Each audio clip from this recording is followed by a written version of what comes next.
வணக்கம். இந்த வீடியோல நம்ம எத பத்தி பார்க்க போறோம்னா, 1999ஆம் ஆண்டு அன்றைய வாஜ்பாய் தலைமையிலான தேசிய ஜனநாயக கூட்டணி அரசு ஒரு ஓட்டுனால டிஸ்மிஸ் செய்யப்பட்டுச்சு. இந்த ஒரு சம்பவத்த செஞ்சு காட்டினவங்க தமிழ்நாட்டுடைய முன்னாள் முதலமைச்சர் ஜெயலலிதா அவர்கள்.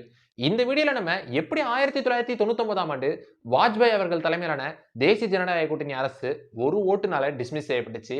ஜெயலலிதா அவர்கள் ஏன் ஆரம்பத்துல தேசிய ஜனநாயக கூட்டணிக்கு ஆதரவு கொடுத்துட்டு பின்னாடி அந்த ஆதரவை வாபஸ் பெற்றாங்க அப்படின்றதெல்லாம் தான் இந்த வீடியோல நம்ம விரிவா பார்க்க போறோம். சோ வாங்க வீடியோக்குள்ள போலாம்.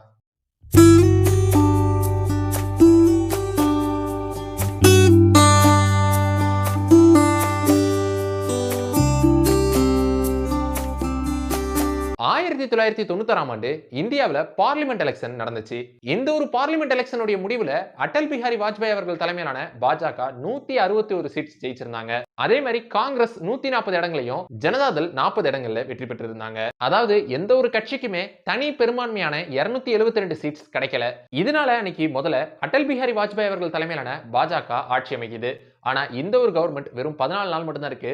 14 நாட்கள்ல வாஜ்பாய் அரசு டிஸ்மிஸ் செய்யப்படுது. இதுக்கப்புறம் யுனைடெட் ஃப்ரண்ட் அப்படின்ற அலையன்ஸ காங்கிரஸும் ஜனதாதளும் சேர்ந்து அமைச்சு ஆட்சி அமைச்சாங்க. ஆரம்பத்துல ஜனதாதளை சார்ந்த ஹெச்.டி. தேவகவுடா அப்படின்றவர் பிரதமர் ஆகிறாரு. இதுக்கப்புறம் ஒரு வருஷம் கழிச்சு 1997ஆம் ஆண்டு அதே ஜனதாதளை சார்ந்த இந்தர்குமார் குஜ்ரால் அப்படின்றவர் பிரதமர் ஆகிறாரு.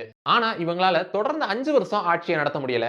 1998ஆம் ஆண்டு காங்கிரஸ் ஜனதாதளுக்கு அளிச்சு வந்த ஆதரவை திரும்பி பெறாங்க. இதனால அந்த அரசு டிஸ்மிஸ் செய்யப்படுது. மீண்டும் இந்தியால தேர்தல் நடக்குது. இந்த தேர்தல தான் அடல் பிஹாரி வாஜ்பாய் அவர்கள் தலைமையிலான தேசிய ஜனநாயக கூட்டணி அமையுது. இந்த கூட்டணியில நிறைய மாநில கட்சிகளை சேர்க்கிறாங்க. முக்கியமா தமிழ்நாட்டை சார்ந்த பெரிய கட்சியான ஜெயலலிதா அவர்கள் தலைமையிலான அதிமுகவோட கூட்டணி சேர்றாங்க. அதே மாதிரி தமிழ்நாட்டுல மதிமுக, பாமக போன்ற கட்சிகளுடனும் கூட்டணி வைக்கிறாங்க. தேசிய அளவிலையும் பல முக்கியமான மாநில கட்சிகளோட கூட்டணி வைக்கிறாங்க. முக்கியமா திரிணாமுல் காங்கிரஸ், பிஜு ஜனதாதளம் போன்ற கட்சிகளோட கூட்டணி வைக்கிறாங்க. இந்த தேர்தல் நடந்து முடிஞ்சு ரிசல்ட் வருது. மீண்டும் எந்த கட்சிக்குமே தனி பெரும்பான்மை கிடைக்கல. ஆனா அடல் பிஹாரி வாஜ்பாய் அவர்கள் தலைமையிலான தேசிய ஜனநாயக கூட்டணிக்கு 261 சீட்ஸ் கிடைச்சிருந்துச்சு. ஆனா ஆட்சி அமைக்கிறதுக்கு தேவையான மெஜாரிட்டி 272. இதனால வேற சில கட்சிகளுடைய ஆதரவு தேசிய ஜனநாயக கூட்டணிக்கு தேவைப்பட்டுச்சு. இந்த சமயத்துல தான் ஆந்திராவை சார்ந்த தெலுங்கு தேசிய கட்சி கிட்ட 13 எம்பிஸ் இருந்துச்சு. இவங்க அவங்களுடைய ஆதரவை தேசிய ஜனநாயக கூட்டணிக்கு கொடுக்கறாங்க. இதனால அன்னைக்கு வாஜ்பாய் அவர்கள் தலைமையிலான தேசிய ஜனநாயக கூட்டணி அரசு அமையுது. இந்த எலெக்ஷன்ல முக்கியமான ஒரு விஷயம் என்னன்னா, தமிழ்நாட்டுல 30 சீட்ஸை ஏடிஎம்கே தலைமையிலான கூட்டணி ஜெயிச்சிருந்துச்சு. ஏடிஎம் கிட்ட மட்டுமே 18 எம்பிஸ் இருந்தாங்க. இதனால வாஜ்பாய் அவர்கள் தலைமையிலான தேசிய ஜனநாயக கூட்டணி அரசு அமைஞ்ச நாள்ல இருந்தே ஜெயலலிதா அவர்கள் பல கோரிக்கைகளை வாஜ்பாய் கிட்ட வச்சுக்கிட்டே இருந்தாங்க. அதுல முக்கியமான ஒரு விஷயம் என்னன்னா, அன்னைக்கு தமிழ்நாட்டுல நடந்துகிட்டு இருந்த கலைஞர் கருணாநிதி அவர்கள் தலைமையிலான திமுக அரசை கலைக்கணும் அப்படின்ற ஒரு கோரிக்கை. இந்த மாதிரி சில கோரிக்கைகளை அன்றைய வாஜ்பாய் அரசுக்கு தொடர்ந்து ஜெயலலிதா அவர்கள் வச்சுக்கிட்டே இருந்தாங்க.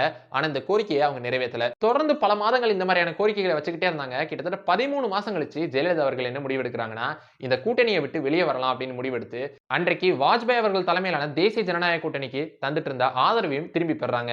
இதனால வாஜ்பாய் அரசின் மீது அன்னைக்கு பார்லிமெண்ட்ல நம்பிக்கை வாக்கெடுப்பு எடுக்கப்படுது.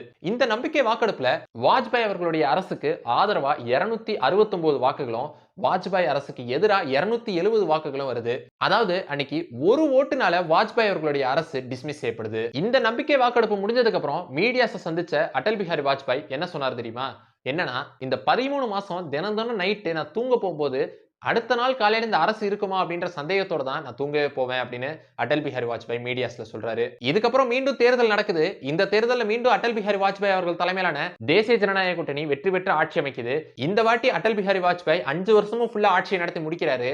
இருந்தாலும் 17 ஏப்ரல் 1999ஆம் ஆண்டு பார்லிமெண்ட்ல நடந்த நம்பிக்கை வாக்கெடுப்பு அப்படிங்கிறது ஒரு ஓட்டுடைய வலிமையை ஒட்டுமொத்த நாடே பார்த்து உணர்ந்துச்சு. சோ இந்த ஒரு சம்பவத்தை தான் நான் உங்ககிட்ட சொல்லலாம் அப்படின்னு நினைச்சேன். சோ இந்த வீடியோ பத்தின கருத்துக்களை நீங்க கமெண்ட்ஸ்ல லீவ் பண்ணுங்க. சோ இந்த வீடியோ உங்களுக்கு பிடிச்சிருந்துச்சுன்னா லைக் பண்ணுங்க, உங்க ஃப்ரெண்ட்ஸுக்கு ஷேர் பண்ணுங்க. அப்புறம் மறக்காம நம்ம சேனலை சப்ஸ்கிரைப் பண்ணிட்டு பக்கத்துல உள்ள பெல் ஐகானை கிளிக் பண்ணிக்கோங்க. So see you next video. Until signing off by Sabri Karthik.